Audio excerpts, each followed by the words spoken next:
صلی اللہ محمد والی محمد بابا زبل نعرہ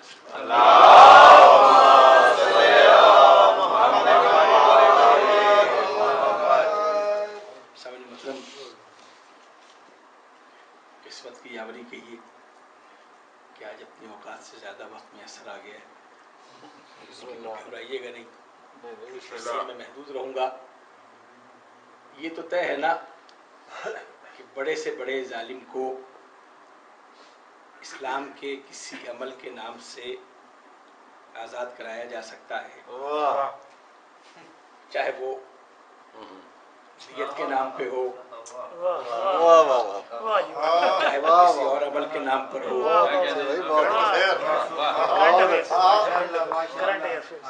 زبانیں گنگ ہیں, موضوع بحث ضرور ہے, لیکن جب دامن اسلام کی طرف دیکھتے ہیں اور اس پہ سجے ہوئے تاجوں کو دیکھتے ہیں, کوفے پہ بلند ہوتے ہوئے ممبروں پر آوازوں کو دیکھتے ہیں, تو کوئی ظالم ایسا نہیں جس کے بچانے والے موجود نہ ہوں. کبھی امر کے نام پر, کبھی دیت کے نام پر, لیکن سلام ہو حسین کو, سلام ہو شہزادی پر کہ جس کے خون کا بدلہ آج تک طے ہی نہیں ہو سکا, جس کے قتل کی مسائل کے جملوں میں انشاءاللہ بس ایک جملہ ہے, اس کے بعد مجھے ایک اہم گفتگو کرنی ہے کہ جب شام سے قافلہ رہا ہونے کا وقت آیا تھا, تو اس وقت حاکم شام نے پوچھا تھا کہ ہم سے خون بہا لے لو. اس وقت کے امام نے کہا تھا کہ صرف اتنا بتا دو کہ جو میرے بابا کی انگلی جدا ہوئی تھی تمام بزرگان محترم, ہم جو اس فرش ازا پر حسین کا تذکرہ کرتے ہیں 1400 سال سے, اس فرش ازا کا بنیادی مقصد یہ ہے کہ ہم ظالم کے چہرے سے نقاب اتاریں اور مظلوم کی حمایت میں اپنی آواز کو بلند کریں. یہ سعادت صرف کربلا کو حاصل ہے. ہم نے اپنی زندگی میں کربلا کو ایسے سنبھال لیا ہے کہ یہ نہ دیکھیں کہ کربلا میں کیا ہوا تھا, یہ دیکھیں ہماری زندگی کا کوئی گوشہ کربلا سے خالی تو نہیں ہے. خوشی کا سما ہو تب حسین کا ذکر. جو سمجھیے کہ اگر اسلام میں ثقافت نام کی کوئی چیز ہے, تھوڑی سی مشکل سی بات ہے, میرے لیے مشکل بزرگان محترم, اور بچوں کو سمجھانے کے لیے 4 قدم پر نوروز کا جشن ہے. جن کے گھروں میں نوروز کا جشن ہوتا ہے انہیں پریشانی نہیں بزرگان محترم. بہت سے لوگوں نے پوچھا کہ کبھی آپ نے پھول کو خود گھومتے ہوئے دیکھا ہے؟ میں نے گزارش کی تھی, علی کی محبت میں پوری کائنات کو گھومتا ہوں.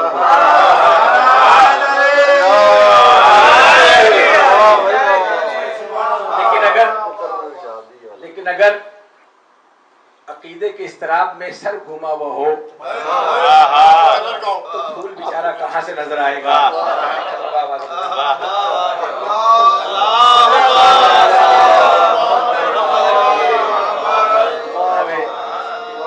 بھائی بیٹھے اس علم سے واقف ہیں, مجھے تو صرف اپنے بچوں کو سمجھانے کے لیے جو کچھ مجھے سمجھ آیا, جتنا سمجھ آیا ہے اتنا میں اپنے بچوں کو سمجھا دوں کہ یہ نہ دیکھیں کہ ہم جشن کیا مناتے ہیں, یہ دیکھیں کس کا جشن مناتے ہیں.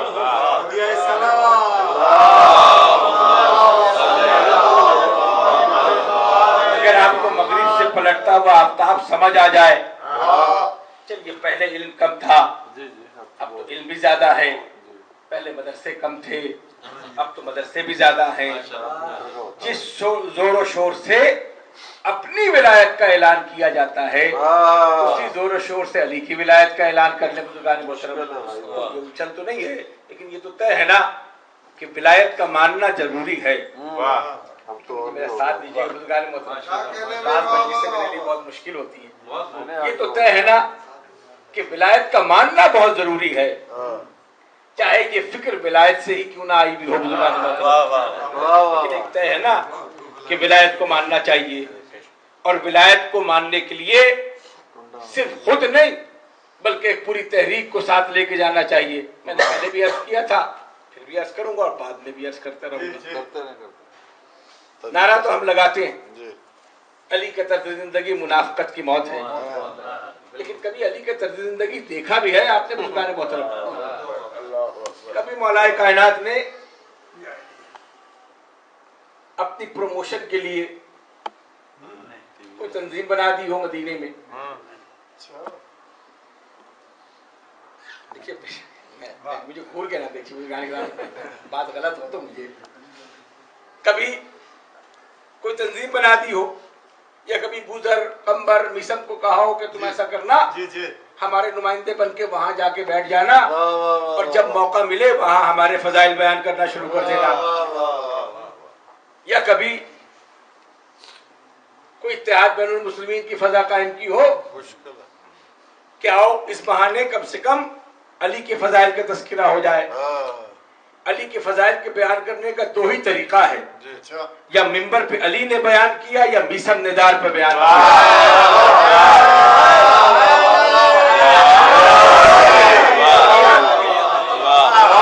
درمیان کی کوئی شکل نہیں،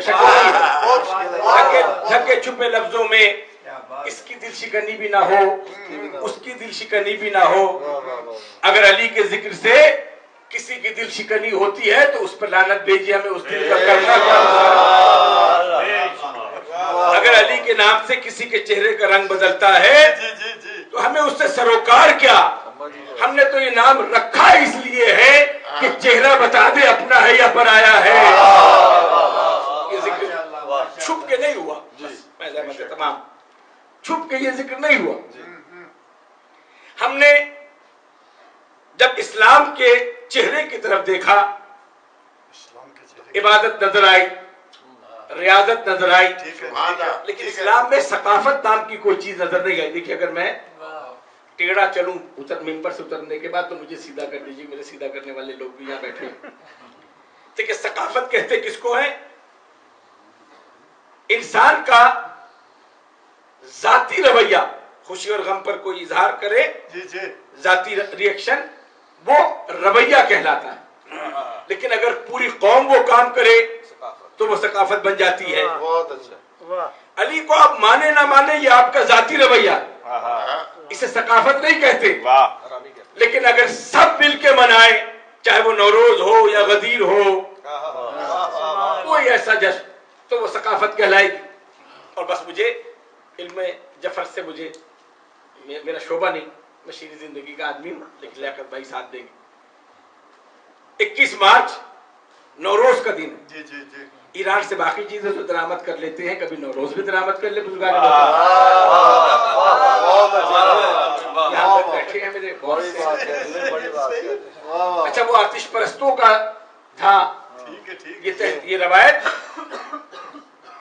اگلی مجلس سے مجھے پڑھنی بزرگان محترم۔ یہ جو روایت ہے ایران سے آئی ہے، یہ آتش پرستوں کا تہوار ہے، یہ ہمارا تہوار نہیں ہے۔ خدا کی قسم اب سمجھ آئی آتش نمرود سرد کس کے نام سے ہوئی تھی۔ بس دو چار جملے ہیں، تفصیلی بات بھائی سے پوچھے گا۔ ایک ثقافت جو آج سے پہلے کبھی خوبصورت چھپی ہوئی کتاب 12 روپے میں یہ بھی کہہ کے بیچی ہے کہ یہ نوروز کے جشن ہے۔ نوروز ہے کیا؟